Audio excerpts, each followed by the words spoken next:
Okay, testing. Can people hear us again? Uh, sorry. Testing That 1, 2. okay. I've come back, but um, now it looks like I'm in a stream by myself. Um,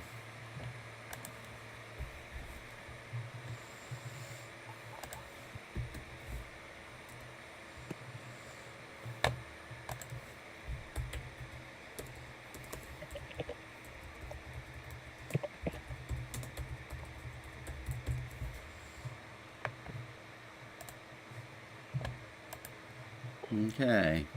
I don't know if we're going to get anybody back here. Um, can you hear me, Will? I can hear you. Can you hear me? Yep. What? Oh, okay. People are coming in. I got 3 concurrent viewers. So, hey, C Norsol, thank you for coming back. Slime Fight Psychic is back. Um, give it a moment, Will, for people to stream in, and we'll be back up and running.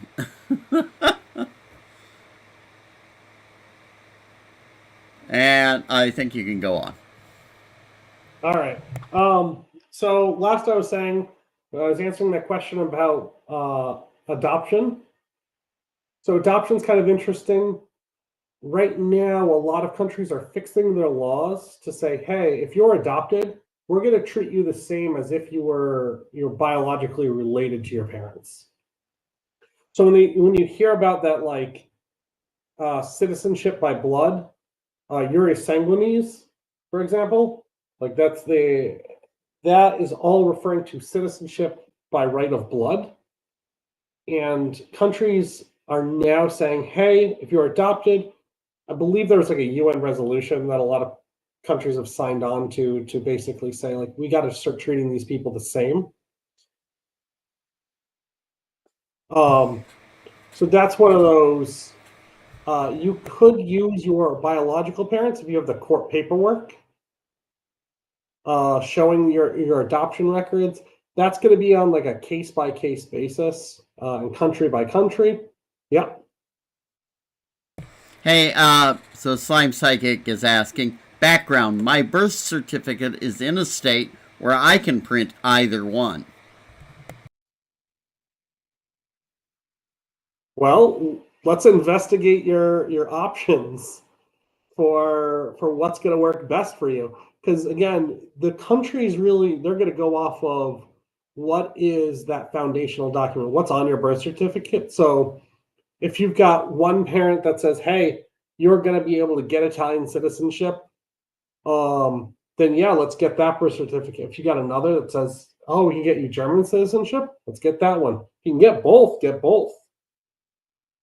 I don't know how that works. I haven't helped anyone in that position, but if you drop me a line, I'll be happy to walk down that road from you with you and kind of learn from you a little bit and see what that's like.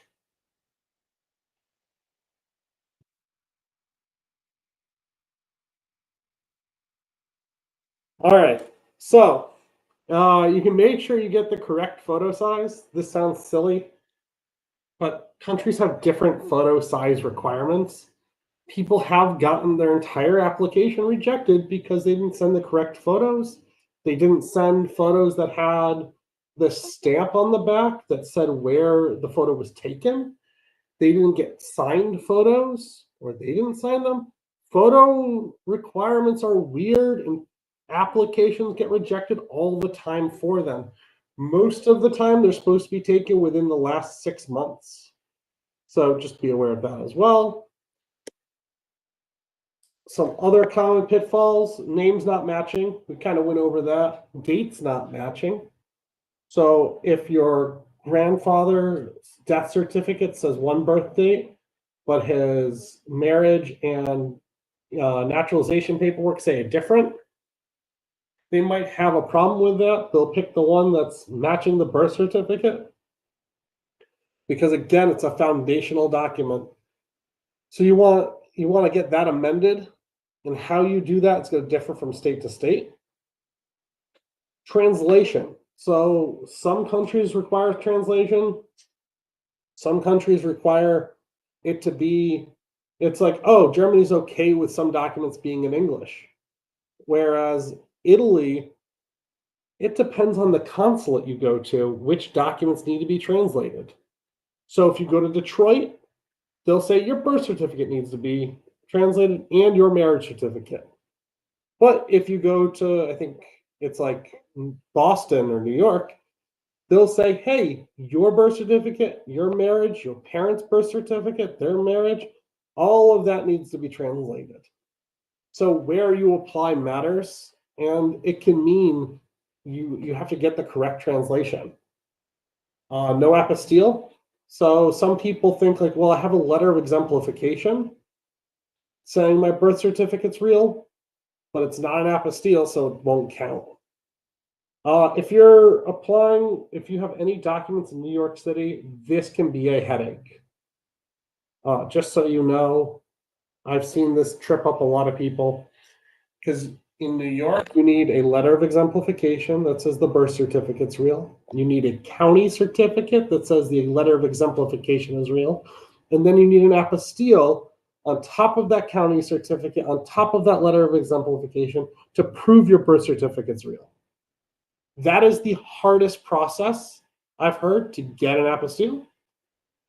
If you run into that, let me know. I've gone through that process personally. I've done over 20 documents in New York City. I've done it by mail and I've done it in person, going directly down there. I drove down, I figured it out. Going in person to do a lot of this stuff, you get rejected quickly and to your face, which saves a lot of time. I understand not everyone can do that, but that's my preferred method, is just go and figure out why is it not working. Some common trends, like I was saying before, birth and adoption are being seen as the same.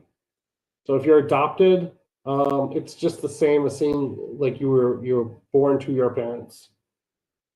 More countries are opening up dual citizenship. This is happening more and more. More countries are doing citizenship by investment. Also, I should have noted here that investments are going up. So it used to be $100,000 in the Caribbean islands could get you a citizenship. Now it's 200. Like that number is going to keep increasing as time goes on. And countries are looking at lowering naturalization times. One of the example is I think Italy is going down from 10 years to 5 years to kind of be more in line.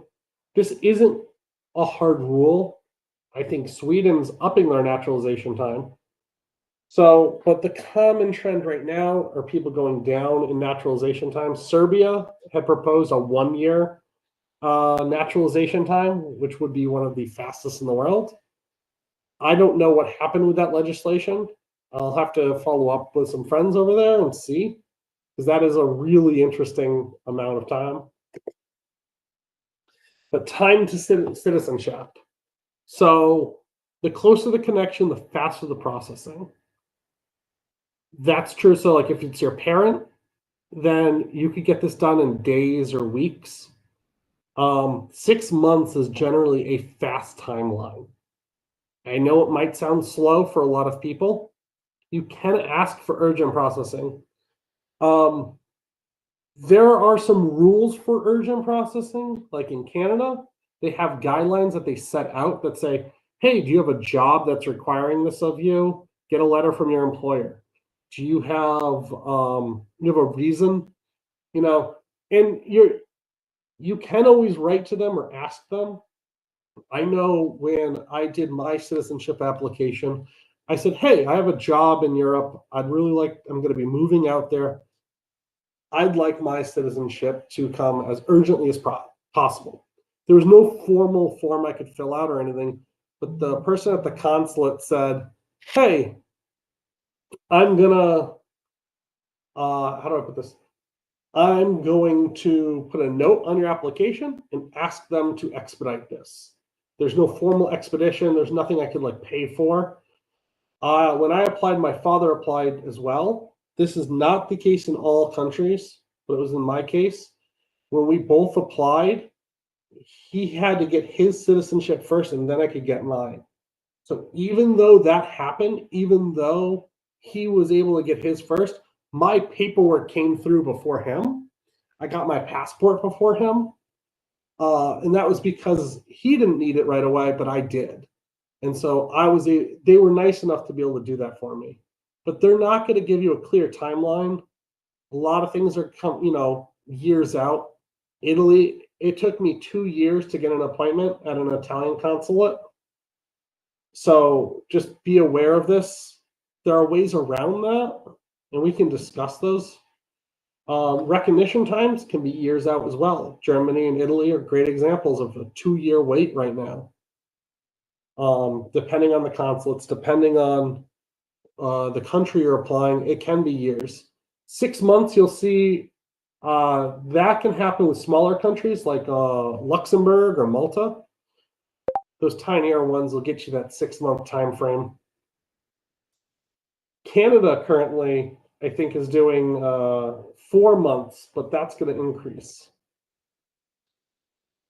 Their proof of citizenship is at 4 months for non-urgent processing. So I implore you guys, all of you, if you have citizenship or you think you have citizenship by descent, apply now. Laws change.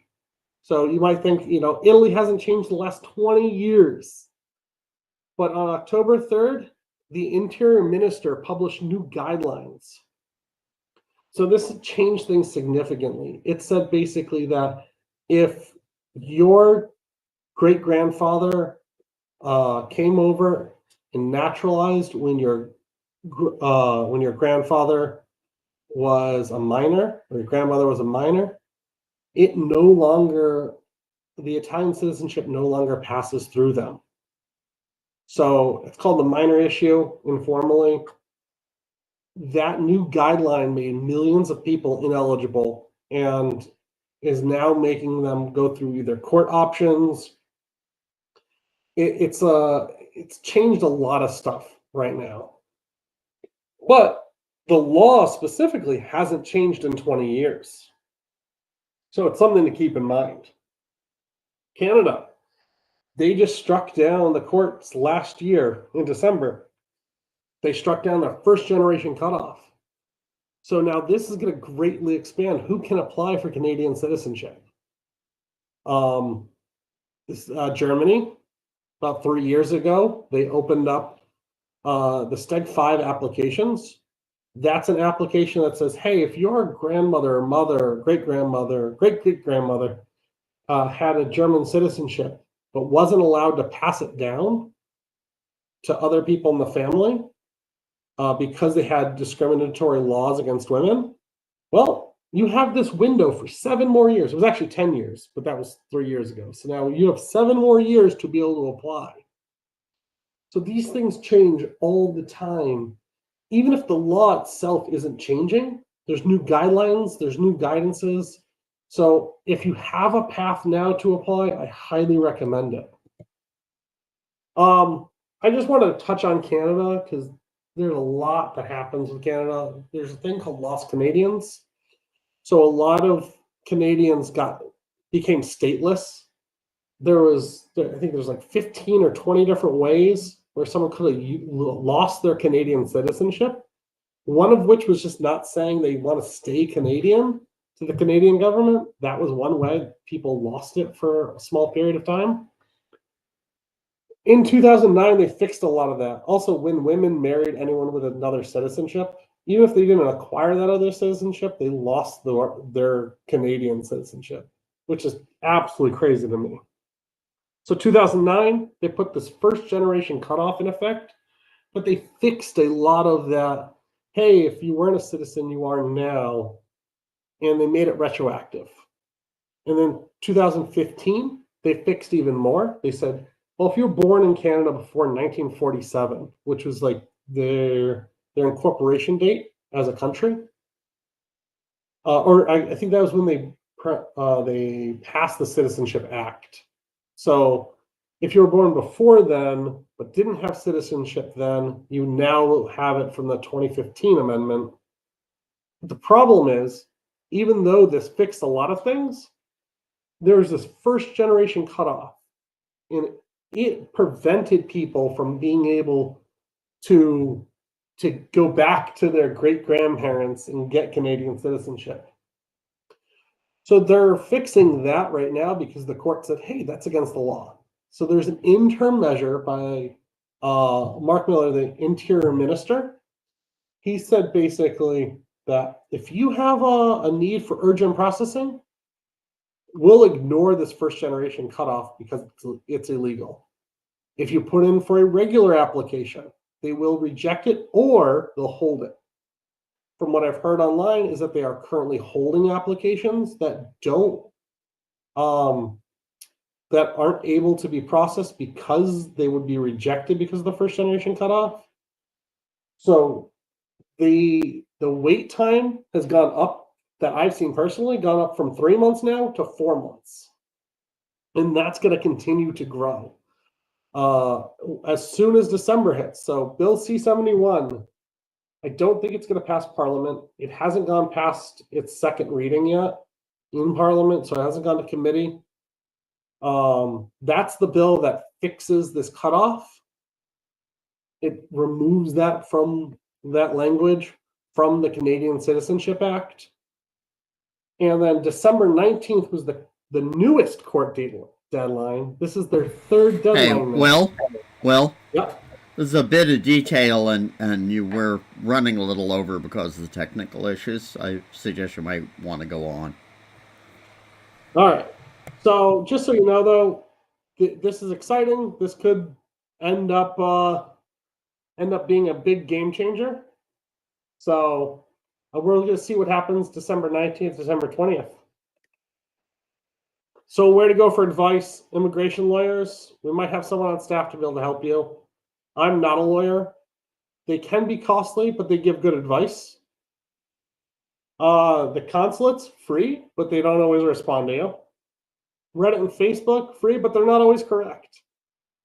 I can give you a lot of good free resources. The honorary consulate's free, but they're not correct all the time, and they're not always responsive. So just be aware, honorary consulates are just people who they've got an honorary title or they're just doing it to help out their country. It's not necessarily a full-time job for them. I don't think of any honorary consulate as a full-time job. And me, I'm free. I'm mostly correct, but I don't know everything. But I'm happy to try to research things and help you through stuff. So if you've got any questions, you can ask now or email me. Here's our brand new email just for this. And then if you want to follow us on social media, please take a look. I'm happy to answer any questions.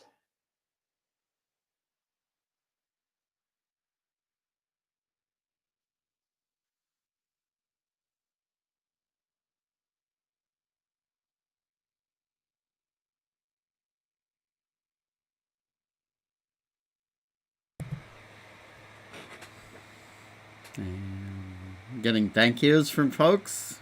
And if I don't see any more questions in a moment or two, we'll wrap it up. And that's okay.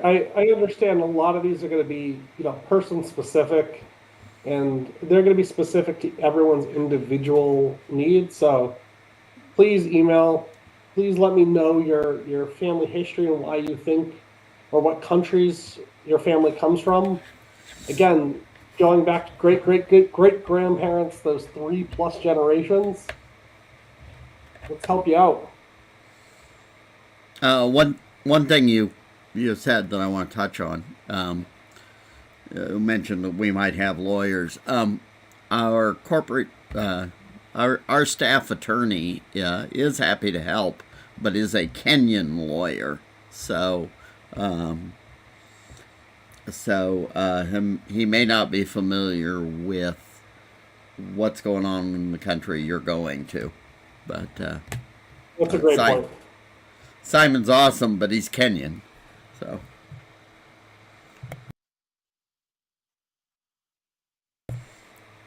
Okay, I think we can wrap up. Thank you very much, Will. I appreciate it. And thank you. Happy to help. And thank you, audience, for sticking with us through all of the technical issues. And we'll see you back on social media or online. Bye-bye.